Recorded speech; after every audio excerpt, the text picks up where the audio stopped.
కాబట్టి ఒక్కసారి మనం ఆలోచిద్దాం. కాక్కా గాయిన్యా అనండి అందరూ. కొంచెం మెల్లిగానే అంటున్నారు. పాత ఎప్పుడో స్కూల్లో చదువుకున్నాం, మళ్ళీ బయటికి ఇది చెప్పుకోవడానికి ఇలా నలుగురు కలిస్తే తప్ప విడిగా కాక్కా గాయిన్యా అంటే నవ్వుతారు పిల్లలు కూడా. కాబట్టి ఇక్కడే చెప్పుకుందాం. కాక్కా గాయిన్యా. ఎక్కడి నుంచి వచ్చింది చప్పుడు? ఈ గొంతులో ఈ భాగాన్ని గుర్తించండి. కాక్కా గాయిన్యా కొండనాలిక దగ్గర వచ్చిందా? ఇప్పుడు చాచా జాయిని అనండి. అంటే కొండనాలిక కింద, నాలికకి కొంచెం పైన, ఇందాకటి కంటే కొంచెం పై భాగం వాడారు. చూసుకోండి. చాచా జాయిని అయిందా? దానికంటే కొంచెం పైకి వస్తున్నారు. ఎలా చెక్కారో చూడండి అసలు అక్షరాలని. టాఠా ఢాణ ఎక్కడి నుంచి వచ్చింది? మధ్యనాలిక నుంచి వచ్చిందా? అది మడవకుండా టాఠా ఢాణ అనండి చూస్తా. టాఠా ఢాణ. ఋషి ఎలా చెక్కాడో చూడండి అక్షరాలని. నెక్స్ట్ తాథా దాధాన. నాలిక కొస వాడకుండా అనండి. ఎవరు అన్నారే నాలిక కొస వాడకుండా అనండి అంటే తాథా దాధాన అనగలరా? లేదు కదా. మళ్ళీ పెదాలు వాడకుండా పాపా బామా. పెదాలు వాడకుండా అనమంటే అనేసారే. అనగలరా? పాపా బామా అని పెదాలు వాడకుండా. మన ఋషి ఎంత చక్కగా అక్షరాలను చెక్కాడో చూడండి. ఒక తపస్సు చేయిస్తున్నాడు. ఇక్కడి నుంచి ఇక్కడి దాకా అక్షరాలతోటి తపస్సు చేయిస్తున్నాడు. నేను ఈ మధ్య అనుకోకుండా ఒక హాస్పిటల్ దగ్గరికి వెళ్ళటమైంది. మాకు తెలిసిన మిత్రుడిని తీసుకొని వెళ్ళాను. ఆయనకి చెయ్యి ఇట్లా వణుకుతోందమ్మా. చెయ్యి వణుకుతోంది. వణుకుతుంటే డాక్టర్ కృష్ణ సుబ్రహ్మణ్యం గారిని ఇవాళ పాపం ఆయన ఇవాళ కూడా నేను కలవటమైంది. ఆర్థోపెడిక్ ఆయన, న్యూరో ఆయన కూడా పక్కన కూర్చొని ఉన్నారు. ఏమండి చెయ్యి ఇలా వణుకుతోంది అన్నాడు. అంటే ఆయన మామూలుగా ఏదో టెస్ట్ చేయాలి కదా. ఆయన ఏమడిగాడంటే, ఏమండి దృష్టద్యుమ్నుడు అని ఆగకుండా 10 సార్లు అనండి అన్నాడు.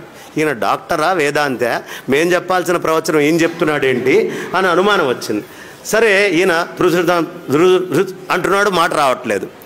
అయ్యా ఈ మాటని బట్టి నాకు అర్థమైంది, మీ నరాలలో ఒక రకమైనటువంటి శక్తి మొత్తం కోల్పోయారు, తద్వారా మీరు బయటికి మాట్లాడలేకపోతున్నారు అని చెప్పాడు. ఇప్పుడు చూడండి, ముసలివాళ్ళు అయ్యాక స్వరం ఇంత గట్టిగా కంఠం ఇలా ఉంటుందా? ఎందుకు? నరాలలో సత్తువ తగ్గితే నోట్లో మాటలో తేడా వస్తుంది. అంటే మాటకి నరాలకి తేడా ఉంది. పక్షవాతం వచ్చింది, మాటలో తేడా వస్తుందా? నరాలకి మాటకి చాలా సంబంధం ఉంది.